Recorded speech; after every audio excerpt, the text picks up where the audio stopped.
Students, this is your Suraj sir. Students, जैसा कि कल आपको वीडियो मिला था स्टैंडर्ड 6 का SST chapter the earth in the solar system, और उसका ये नेक्स्ट पार्ट है आवर यूनिक प्लानिट। हम अपने अर्थ के बारे में जानेंगे।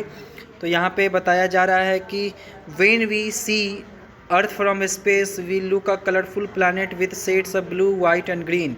मतलब अगर हम स्पेस में जाते हैं तो वहाँ से हम अपने अर्थ को देखेंगे तो वह ग्रीन, वाइट और ब्लू कलर का दिखेगा। The ocean and sea make our earth look blue when see from space. जो धरती पर, जो हमारी पृथ्वी पर जो ओशन और सी हैं, जो हमारे अर्थ को ब्लू कलर का दिखाता है। कहाँ से? तो हम स्पेस में जाते हैं वहाँ से। The white colour represent the clouds, green shows the vegetation. और जो वाइट कलर शो करता है स्पेस से पृथ्वी का, तो वो हमें क्लाउड शो करता है, और ग्रीन कलर यहाँ में मौजूद वेजिटेशन को शो करते हैं। Why do you think we say so little of the green colour? अब हमें ये बताना होगा, है ना, हमें आपको ये सोचना होगा कि आखिर स्पेस से जो अर्थ हम देखते हैं तो ग्रीन थोड़ा ही क्यों दिखता है। तो यहाँ इसका जवाब मिलेगा आपको कि 30% of our planet is covered by land and 70% of by water. मतलब हमारे पृथ्वी पे जो 30% प्लानिट है वो ही सिर्फ लैंड को कवर किया हुआ है, जबकि 70% जो है यहाँ पे वाटर आपको दिखने को मिलेगा। There are number of special features which set apart earth from the other planets. मतलब यहाँ पे कुछ स्पेशल फीचर्स है जो सिर्फ पृथ्वी को बाकी दूसरे ग्रह से अलग करती है, अलग बनाती है। तो पहला फीचर्स क्या है हम देखेंगे। Earth is the only planet in the solar system which supports life as it has a balanced atmosphere, adequate temperature and the presence of water. कहा जाता है कि इस सोलर सिस्टम में पृथ्वी मात्र इकलौता ऐसा प्लानिट है जहाँ पे लाइफ है, क्योंकि यहाँ पे ढंग का जो बैलेंस किया हुआ एटमॉस्फेयर है, मॉडरेट टेम्परेचर यहाँ मिलता है, खास टेम्परेचर है, अच्छी है, और वाटर का जो है अमाउंट अच्छा खासा है। सेकेंड पॉइंट हम देखेंगे, earth is just at the right distance from the sun to get a required amount of heat and light to support life. मतलब पृथ्वी और सूरज जो है ये इसका जो डिस्टेंस है वो काफ़ी बढ़िया है, नहीं ज़्यादा है नहीं कम है, जिससे सूरज से प्राप्त हीट और लाइट को पृथ्वी प्राप्त करके यहाँ पे लाइफ को क्या कर रहा है, सपोर्ट कर रहा है।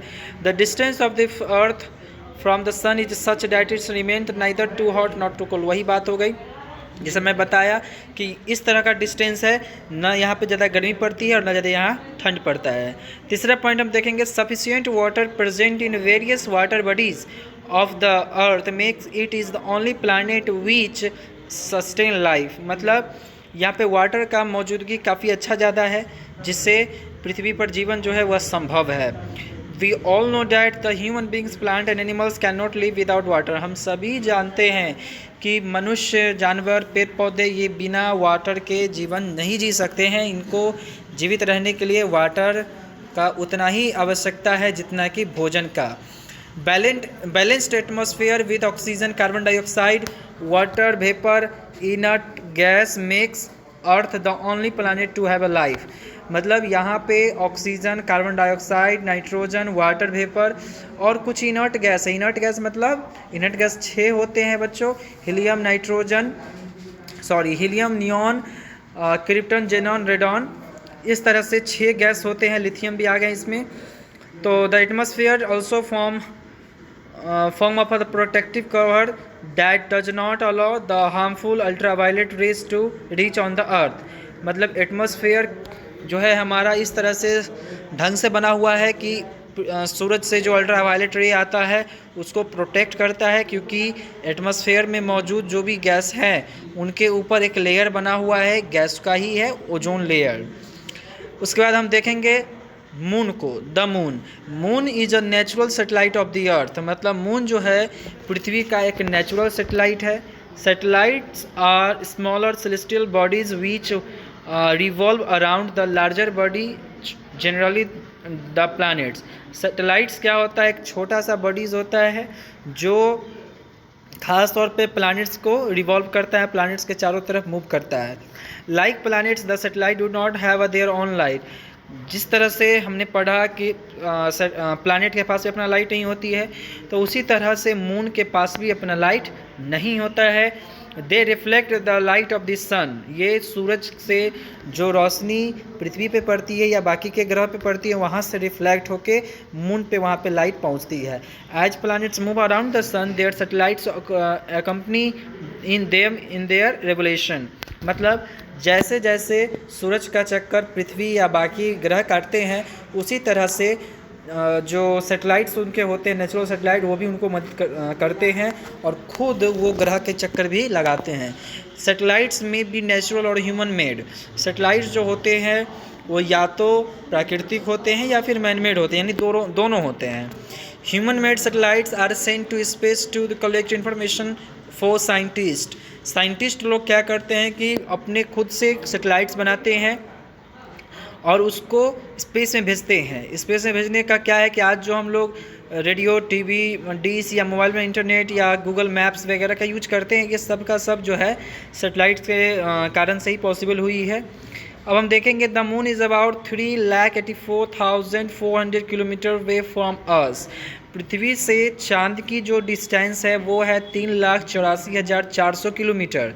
No life can exist on the moon due to the absence of atmosphere and moisture.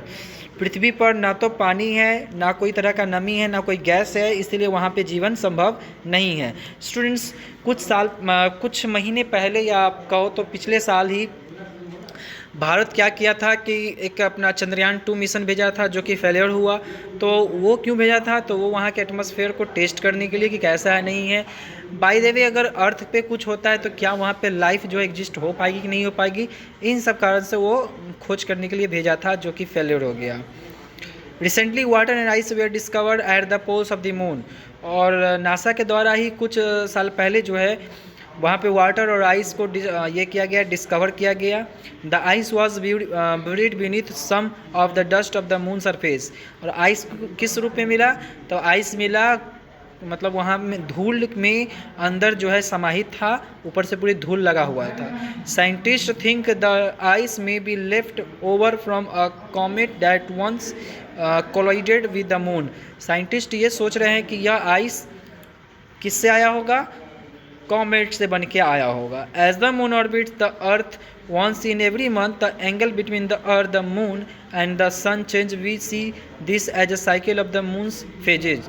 और हम देखते हैं कि सूरज, चाँद और जो सन होते हैं वो सभी कभी कभी क्या होते हैं, एक सीधी रेखा में चले आते हैं। तो उनसे क्या होता है ये हम नेक्स्ट वीडियो में देखेंगे। तब तक के लिए धन्यवाद।